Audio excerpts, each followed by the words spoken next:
The federal government is being accused of not acting fast enough to sign a deal with pharmaceutical giant Pfizer for the supply of COVID vaccines last year.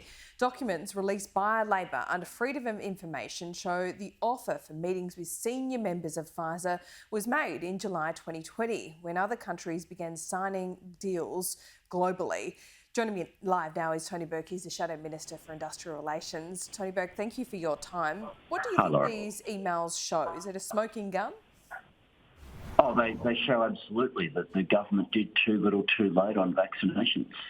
At the exact time that the rest of the world was out there signing, like the UK and the US were out there signing deals for extra vaccinations, we weren't. We were way behind. And what that means is it's why we've been describing what we're going through right now as the Morrison lockdown. You know, we are in this situation precisely because of the complacency that happened last year. You know, let's not forget, it's not like the government approached Pfizer and did it the wrong way. Pfizer approached the government. Pfizer approached the government to try to make an offer, and the government decided they were too busy to be able to take that seriously. And that's why we're now in a situation where we're scratching around the world trying to check with other countries if they've got any leftovers to deal with our crisis. But you've left a few crucial details out, haven't you? At that time, we were focused on sovereign capacity. We're putting hope in the University of Queensland and AstraZeneca, which could be and is locally made here. You supported that at the time. Oh, what we also said at the time was you needed to make sure that Australia was doing best practice in terms of signing contracts for vaccines with a range of different companies.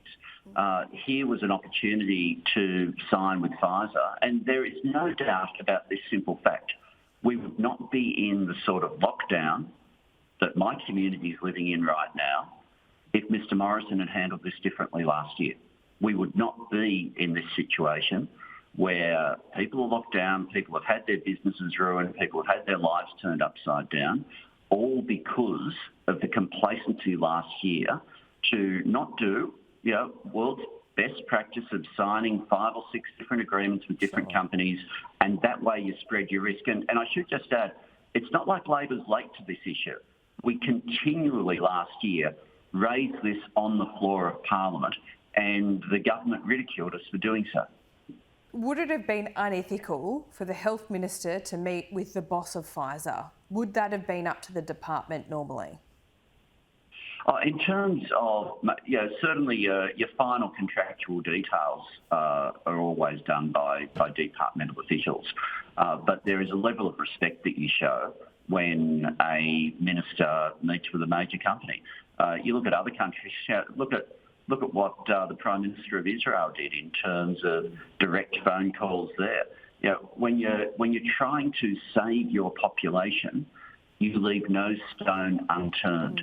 And to simply decide, we'll send someone mid-ranking from the department, a First Assistant Secretary can go along